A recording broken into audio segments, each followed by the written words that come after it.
एक इंसान पर जब लालच और हवस का भूत सवार हो जाता है तो वो अपनी इच्छाओं को पूरी करने के लिए किसी भी हद तक गिर सकता है। साल 1995 में इसी विषय वस्तु को केंद्र में रखकर एक फिल्म प्रस्तुत की गई जिसका नाम है जल्लाद।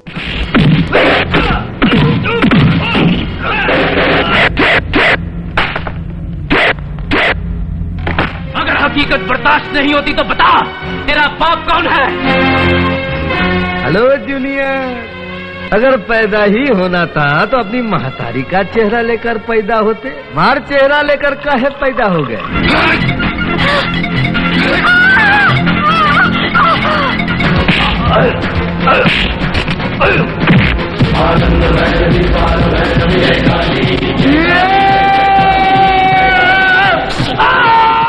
आभा फिल्म्स के बैनर तले इस फिल्म का निर्माण किया था राजीव बब्बर ने तथा इसके निर्देशक थे टीएलवी प्रसाद। वही टीएलवी प्रसाद जिन्होंने मिथुन दा के साथ जनता की अदालत, जख्मी सिपाही, मुकद्दर, जुर्माना, दानवीर, रंगबाज, जोड़ीदार, कालिया, सूरज, शेरे हिंदुस्तान, चांडाल, हत्यारा, उस्तादों के उस्ताद, हिटलर, 2 नंबरी, सिकंदर सड़क्का, गंगा की कसम, बेनाम, आग ही आग, शेरा, फूल और आग, दादा, सुल्तान, कुर्बानियाँ, भैरव, कैदी, मेरी प्रतिज्ञा, मवाली नंबर 1 और आज का बॉस जैसी कई फिल्में बनाई थी। फिल्म जल्लाद की कहानी लिखी थी मणिवन्नन ने, पटकथा लिखा था खुद फिल्म के निर्देशक टीएलवी प्रसाद ने तथा संवाद लिखे थे अनिरुद्ध तिवारी ने। तकरीबन 2 घंटे 26 मिनट लंबी इस फिल्म को रिलीज किया गया था 15 सितंबर 1995 को तथा इसके प्रमुख व सहायक भूमिकाओं में नजर आए थे मिथुन चक्रवर्ती, मौसमी चटर्जी, मधु, रंभा, कादर खान, शक्ति कपूर, अवतार गिल, पुनीत इस्सर, तेज सप्रू, यूनुस परवेज, गोगा कपूर, टीकू तलसानिया, गुरबचन सिंह, सोनू वालिया, सुलभा आर्या, गैविन पैकर्ड, विकास आनंद आदि। गीतकार समीर अंजान और संगीतकार जोड़ी आनंद मिलिंद के साझे मेहनत से तैयार किए गए कुल 6 गाने इस फिल्म में रखे गए थे, जिनके बोल हैं आँखों में क्या है, चिनाई चुन चुन, बिछुआ बोले, तुम्हें हम बहुत प्यार करने लगे हैं, हाथ न लगाना और जय काली जय जय काली। फिल्म के इन गीतों में अपनी आवाज दी थी उदित नारायण, हरिहरन, विनोद राठौड़, अभिजीत भट्टाचार्य, सपना मुखर्जी, साधना सरगम, अलका याग्निक और पूर्णिमा ने। चलिए अब जान लेते हैं इस फिल्म से जुड़ी बहुत सी अनसुनी बातें। फिल्म जल्लाद साल 1995 में सर्वाधिक कमाई करने वाली फिल्मों के 26वें स्थान पर रही थी। इसका कुल बजट था तकरीबन 2 करोड़ 75 लाख रुपए तथा इसकी शुद्ध कमाई थी 4 करोड़ 69 लाख रुपए। इस लिहाज से फिल्म को सेमी हिट करार दिया गया था। यहाँ यह जानना भी बेहद रोचक है कि इस फिल्म को कुल 175 स्क्रीन पर रिलीज किया गया था, जिसने पहले ही हफ्ते 49 लाख रुपए, पहले वीकेंड पर 1 करोड़ 34 लाख रुपए तथा पहले हफ्ते पर 2 करोड़ 29 लाख 75 हजार रुपए कमाए थे।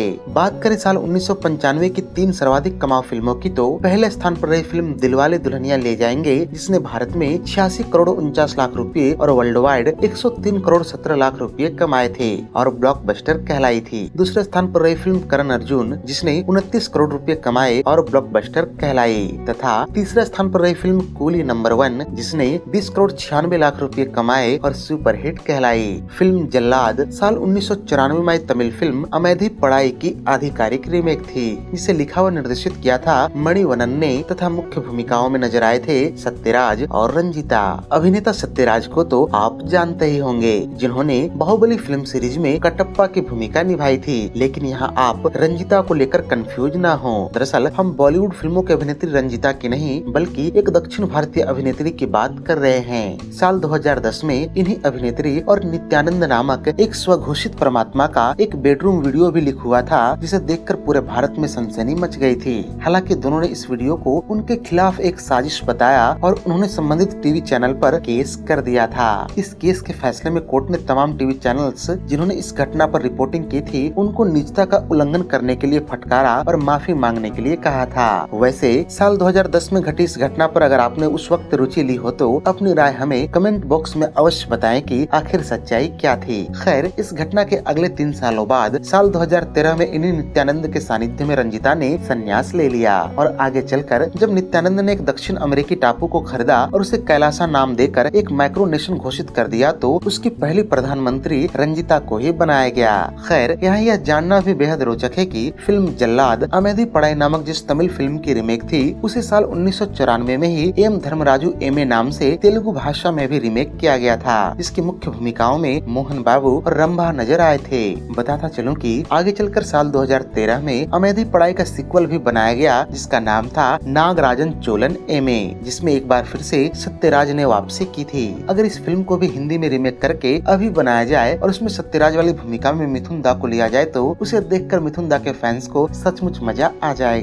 फिल्म जल्लाद के निर्देशक और पटकथा लेखक टीएलवी प्रसाद का पूरा नाम तातीनेनी लीलावर प्रसाद है, जो मूलतः दक्षिण भारतीय हैं, जिन्होंने अब तक 100 से भी अधिक फिल्मों का निर्देशन किया है, जिसमें हिंदी, तेलुगु व बंगाली सभी प्रकार के फिल्में शामिल हैं। इनकी साल 1992 में आई Hindi directorial debut film I love you और साल 2000 के बाद आई तौबा तौबा जैसी कुछ एक फिल्मों को छोड़ दिया जाए तो बाद बाकी इनकी सभी बंगाली और हिंदी फिल्मों के हीरो मिथुन चक्रवर्ती ही थे। वैसे जानकारी के लिए बता दूं कि मिथुन दा और टीएलवी प्रसाद के जोड़ी की पहली हिंदी फिल्म रही साल 1994 में आई जनता की अदालत, जिसके बाद जख्मी सिपाही आई, फिर तीसरी फिल्म रही जल्लाद। इन दोनों की जोड़ी की तकरीबन हर फिल्म का जिक्र हम वीडियो के शुरू में ही कर चुके हैं। अतः बात करते हैं फिल्म जल्लाद के निर्माता राजीव बब्बर के बारे में, जिन्होंने अपने फिल्मी कैरियर में कुल 9 फिल्मों का निर्माण किया है। और दिलचस्प बात यह रही कि इन सारी फिल्मों के हीरो मिथुन दा ही थे। ये फिल्में हैं साल 1994 में आई चिता, 1995 में आई जल्लाद, 1996 में आई मुकद्दर, 1997 में आई शपथ, 1998 में आई शेर हिंदुस्तान, चांडाल और यमराज, 1999 में आई माँ कसम और 2001 में आई जहरीला। इनमें से फिल्म यमराज और शपथ को राजीव बब्बर ने निर्देशित भी किया था।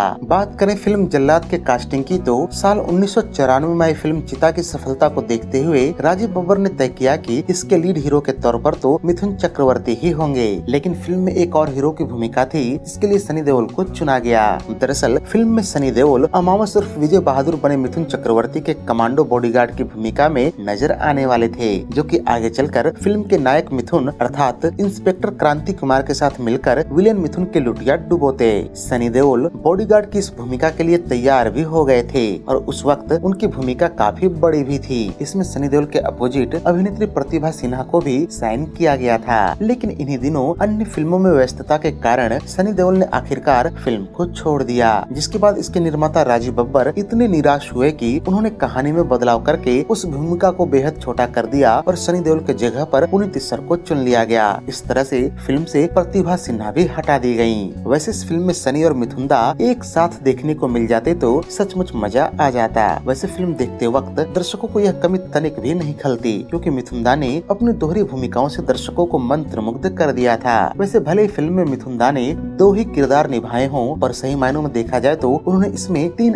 अलग अलग किरदार जिए हैं। अब आप कहेंगे कि कैसे? तो ऐसे कि एक किरदार हो गया इंस्पेक्टर क्रांति कुमार का, दूसरा किरदार हो गया अमावस उर्फ विजय बहादुर कुंवर के जवानी का, तथा तीसरा किरदार हो गया अमावस के बुढ़ापे का, जिसके लिए मिथुन दा को खासा मेहनत करना पड़ा था। बात करें फिल्म के महिला कलाकारों की तो इसमें उन दिनों के 3 मशहूर महिला कलाकारों को बेहद ही महत्वपूर्ण भूमिकाओं में देखा जा सकता है। पहली तो रंभा, जो इंस्पेक्टर क्रांति कुमार की प्रेमिका बनी थी, दूसरी मधु, जो कि अमावस उर्फ विजय बहादुर कुंवर की प्रेमिका बनी, तथा तीसरी मौसमी चटर्जी, जो कि अमावस की पत्नी बनी थी। गौरतलब है कि अभिनेत्री रंभा की यह पहली हिंदी फिल्म थी, यद्यपि वो इससे पहले साल 1992 में मलयालम फिल्म सरगम से फिल्मों में डेब्यू कर चुकी थी और इस दौरान उन्होंने आधा दर्जन से अधिक तेलुगु, तमिल और कन्नड़ फिल्मों में भी अपनी अदायगी के जलवे बिखेरे थे। जानकारी के लिए बताता चलूं कि आगे चलकर रंभा ने मिथुन के साथ 3 और फिल्मों में काम किया और ये तीनों ही फिल्में साल 1996 में आई थी, जिनके नाम हैं जुर्माना,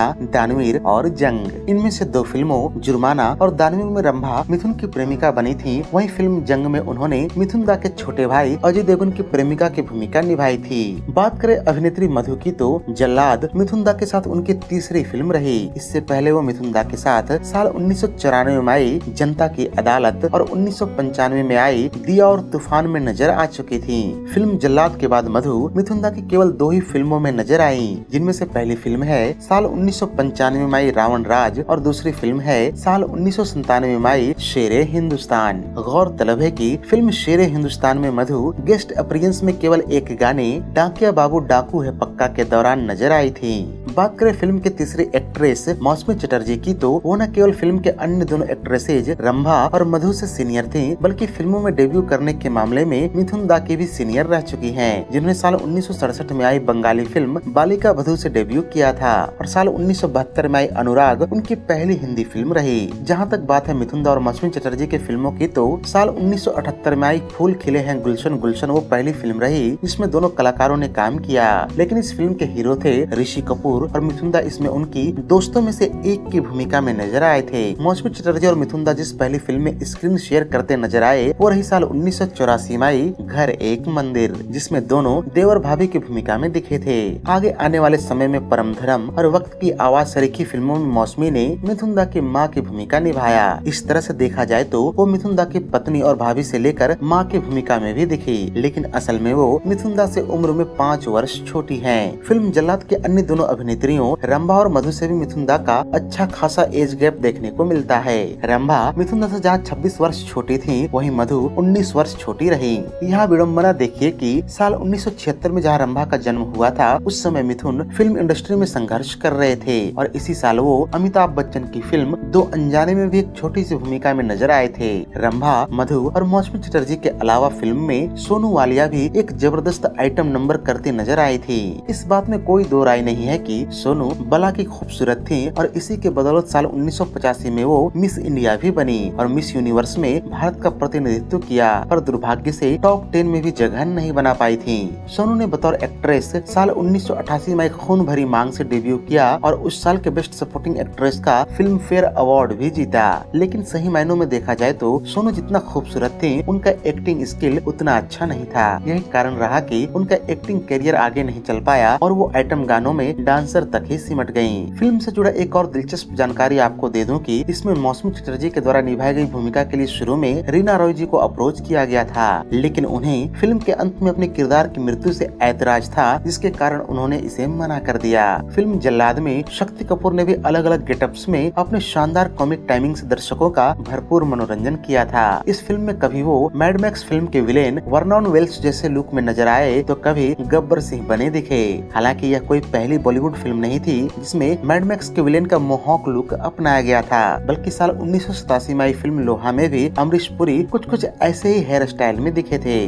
फिल्म जल्लाद में कादर खान साहब भी एक महत्वपूर्ण भूमिका में नजर आए, लेकिन सही मायनों में देखा जाए तो इस रोल में उनके करने के लिए कुछ खास स्पेशल नहीं था। वास्तव में उनका पूरा किरदार अमावस बने मिथुन के साये तले दब गया था। ऐसा ही कुछ 80 के दशक में कादर खान के किरदारों से भी देखने को मिलता है, जहां वो अपने सह कलाकारों पर भारी पड़ते दिखते हैं। वास्तव में इसका मुख्य कारण यह नजर आता है कि 80 के दशक की उन फिल्मों के डायलॉग्स खुद कादर खान लिखते थे और अपनी मर्जी के मुताबिक उनको ढालते थे, लेकिन 90 के दशक तक आते आते उन्होंने लिखना बंद कर दिया, जिसका प्रभाव उनके एक्टिंग कैरियर और किरदारों पर साफ साफ दिखता है। बहरहाल वीडियो में आगे बढ़ते हुए बात करते हैं इस फिल्म के शूटिंग लोकेशंस और कुछ दृश्यों के शूटिंग डिटेल्स के बारे में। यह तो आप जानते ही हैं कि फिल्म जल्लाद मिथुन दा के ऊटी शिफ्ट होने के बाद बनाई गई थी। उन दिनों मिथुन फिल्म निर्माताओं को पूरे यूनिट के साथ ऊटी बुलाते और वहीं आसपास बेहद कम बजट और कम समय में फिल्मों की शूटिंग पूरा करते। फिल्म जल्लाद के साथ भी ऐसा ही हुआ। यह फिल्म पूर्णतः ऊटी और उसके आसपास के इलाकों में ही शूट की गई है। इस फिल्म का गीत चिनाई चुनचुन तो आपको याद ही होगा। वास्तव में इसे ऊटी स्थित डोडा बेटा हिल में शूट किया गया था।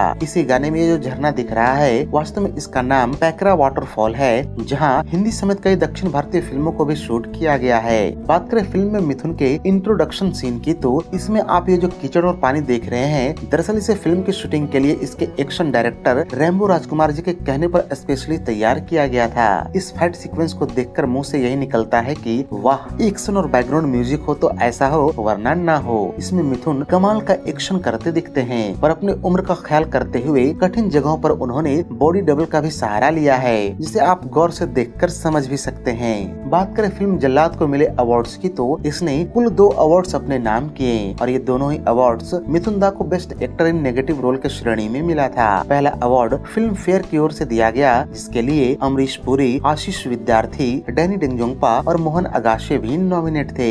बताता चलो कि अमरीश पुरी फिल्म करण अर्जुन, आशीष विद्यार्थी द्रोहकाल, डैनी डेंगजोंगपा बरसात और मोहन अगाशे त्रिमूर्ति के लिए नॉमिनेट थे। मिथुन दा के बहुत सारे फैंस अक्सर इस बात को कहते नहीं थकते कि उनके साथ फिल्म फेयर ने अक्सर नाइंसाफी की है, लेकिन फिल्म जल्लाद के लिए लिए मिले अवार्ड्स को देखकर तो ऐसा नहीं लगता। भला वो एक्टर जो अक्सर पॉजिटिव रोल निभाता था, उसे नेगेटिव कैटेगरी में अवार्ड दिया गया, वो भी उस दौर के सबसे प्रतिष्ठित खलनायकों के सामने। इससे दो बातें बिल्कुल साफ हो जाती हैं। एक तो यह कि मिथुन बहुमुखी प्रतिभा के धनी हैं और वो किसी भी प्रकार की भूमिकाओं में कमाल कर सकते हैं। दूसरी ये कि अवार्ड्स अक्सर हकदार को ही मिलता है, न कि उसमें बेईमानी होती है। खैर, जानकारी के लिए बताते चलूं कि मिथुन दा को best actor in negative role का दूसरा अवार्ड स्टार स्क्रीन अवार्ड्स की तरफ से दिया गया था। बता दूं कि जल्लाद मिथुन चक्रवर्ती की बतौर हीरो वो आखिरी फिल्म थी जिसे फिल्म फेयर नामांकन हासिल हुआ था। इसका कारण ये था कि मिथुन दा उस दौर में बी ग्रेड फिल्मों में काम कर रहे थे, जिन्हें फिल्म फेयर पुरस्कारों के लिए नहीं चुना जाता था, और उन फिल्मों की गुणवत्ता ऐसी भी नहीं थी कि जिसे अवार्ड दिया जा सके।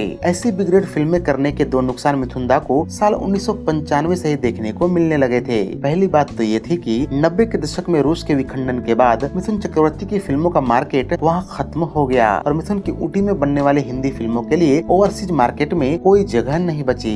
भले ही जल्लाद ने भारत में अच्छा बिजनेस किया हो, पर विदेशों में इस फिल्म का बिजनेस बेहद खराब रहा। ओवरसीज में कमाई के मामले में जल्लाद साल 1995 में 30वें स्थान पर रही, जिसने महज 10,12,000 रुपए ही कमाए, जबकि उस साल विदेशों में सबसे ज्यादा कमाई करने वाली फिल्म दिलवाले दुल्हनिया ले जाएंगे ने 16 करोड़ से ज्यादा की कमाई की थी। साल 1996 के जंग को छोड़ दिया जाए तो बतौर हीरो मिथुन की किसी और फिल्म ने विदेशों से 10 लाख रुपए भी नहीं कमाए। मिथुन को जो दूसरा नुकसान हुआ वो था फिल्म का संगीत। जल्लाद फिल्म का एल्बम साल 1995 के सबसे ज्यादा बिकने वाले एल्बम्स में टॉप 15 में भी शामिल नहीं था, और इसका कोई भी गीत साल 1995 की गीतमाला के टॉप 50 में भी शामिल नहीं हो पाया। इसी साल रिलीज हुई मिथुन की रावण राज वो आखिरी फिल्म रही जो कि साल के टॉप 15 एल्बम्स में शुमार हुई थी। ये न सिर्फ मिथुन की फिल्मों के स्तर में गिरावट थी, बल्कि आनंद मिलिंद के कैरियर का भी ढलान साबित हुआ। कयामत से कयामत तक जैसी फिल्म में संगीत देकर लोकप्रिय हुई इस जोड़ी को नदीम श्रवण और जतिन ललित की जोड़ी की जबरदस्त सफलता से झटका लगा, और काम की कमी के कारण ये मिथुन की फिल्मों के साथ जुड़ गए और इनका नाम भी बी ग्रेड फिल्मों के साथ जुड़ गया, जिससे इनको बड़ी बजट की फिल्मों में काम मिलना बेहद कम हो गया। जल्लाद के बाद मिथुन की कई सारी फिल्मों में आनंद मिलिंद का संगीत सुनने को मिलता है, जैसे दानवीर, शपथ, चांडाल, सूरज, मुकद्दर आदि। इनमें शपथ को छोड़कर शायद ही कोई फिल्म होगी जो अपने संगीत के लिए जानी जाती है। तो ये थी मिथुन दा की धमाकेदार एक्शन फिल्म जल्लाद पर हमारी एक विशेष प्रस्तुति। उम्मीद है कि ये वीडियो आपको बेहद रोचक लगी होगी। अगर वीडियो पसंद आई हो तो इसे लाइक व शेयर भी कर दें, तथा ऐसे ही दिलचस्प वीडियोस की नोटिफिकेशन पाने के लिए चैनल को सब्सक्राइब करके बेल आइकन में ऑल का बटन दबाना न भूलें। धन्यवाद।